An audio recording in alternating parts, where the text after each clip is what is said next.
It is time for our fifth and final bag to come out of this coin lot. Each bag is about 1 pound of coins. Here we go, right here. I don't have much space left on my memory card, so what I'm going to do is I'm going to dump all these coins out on the back of my book here, and I'm going to pause the video, pick out anything that we've already seen in one of the previous 4 videos, or anything that's just pretty common, and that's going to leave us with probably some interesting things. All right. So this is interesting, being the first thing. It took me a while to figure out what this is. And I'm not completely sure I still know what it is. I think this is a counterfeit. Maybe it's just a replica, but it does look really old. I think this was a counterfeit quarter eagle, United States.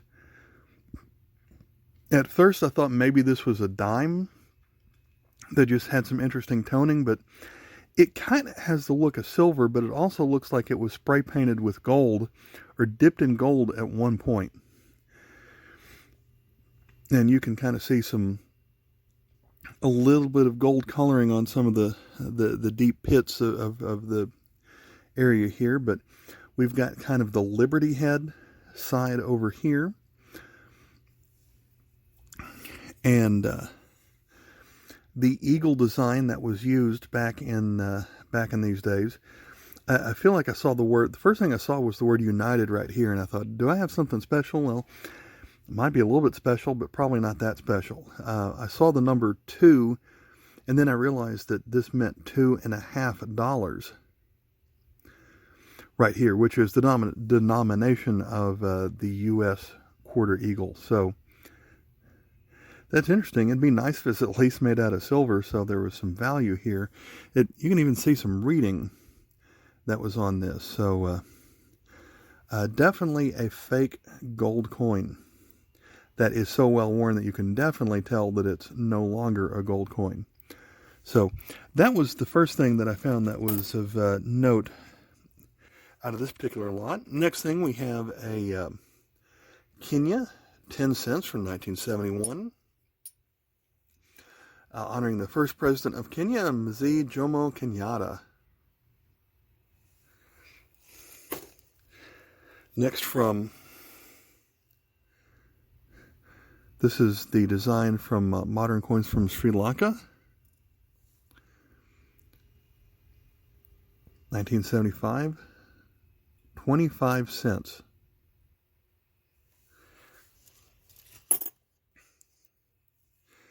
Next up, from the Cayman Islands from 1972, we have this coin with a sailboat,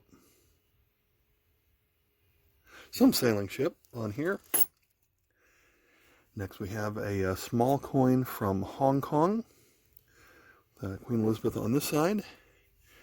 Flip it over, that's going to be 5 cents, and even though it's only 5 cents, it still has a security reading on the coin, where it's almost like a little coin sandwich here. It's got a reeded edge, but in the middle, it's got a deeper edge to it with little little bumps on it. So they did that even to their lowest denomination coins. Here is a 1800s coin of Vittorio Emanuele, probably the second. This is going to be from Italy, but this side is so well worn that it's going to be a 10 centesimi probably, being the size, and I can see the C of centesimi, and I think I see the number 6. So I'm going to guess it's about 1976 or so, but pretty well worn. That's why I was calling these lots the good and the bad and the ugly. Here is a 5 ore from Denmark. This is in pretty good condition for being 55 years old. Here is an older coin from Mexico.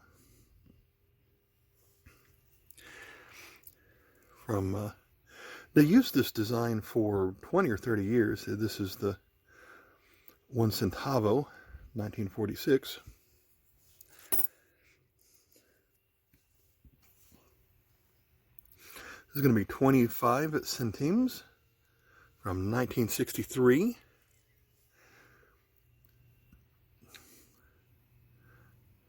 From Luxembourg, they call themselves Letzburg. This is going to be an aluminum coin. Next up, we have a coin from Thailand. There are several versions of this coin. Most of them have the little hole in the middle, or the circle in the middle, punched out to be a hole. This one, it is complete. I believe the metal here is going to be tin. I had a video not too long ago where I got a what looked like a mint or some kind of collector item that had this this coin in it.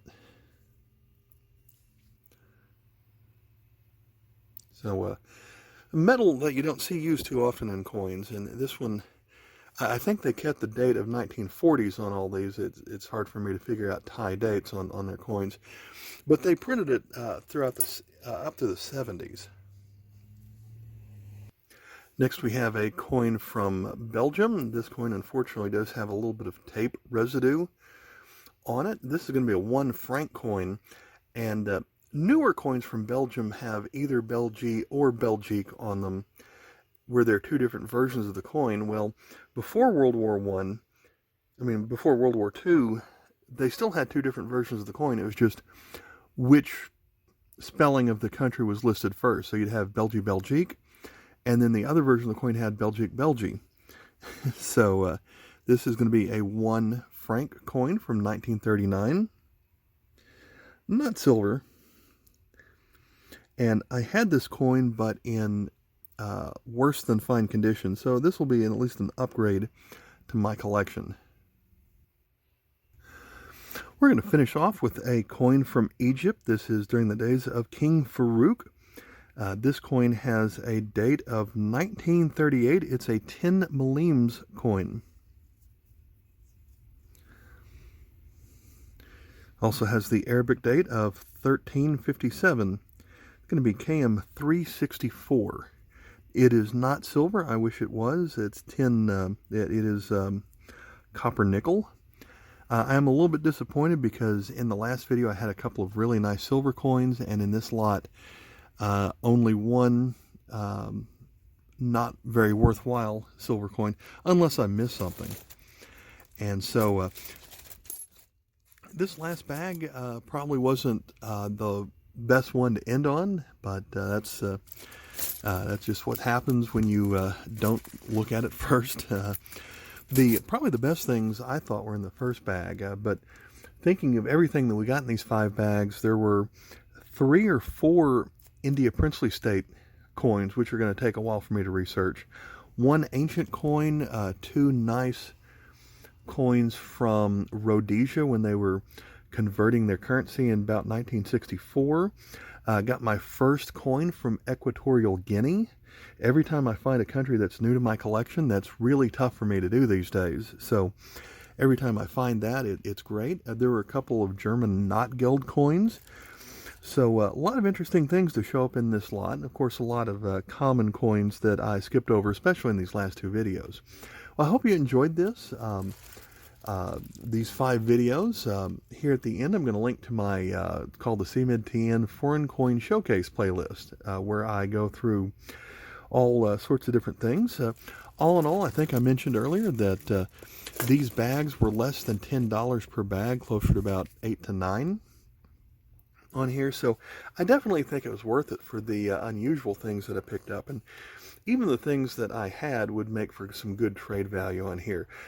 Oftentimes in the comments people ask, who is this seller, so I can go out and buy one. Well, the seller goes by the eBay name of Insecurity, but he mentioned that this was going to be his last lot that he was going to make like this. He'd list one, he'd sell it, he'd make another one, and so that's the so if you wanted a lot just like this one for 50 bucks, well, you're out of luck, sorry, unless he just decides to make some more later.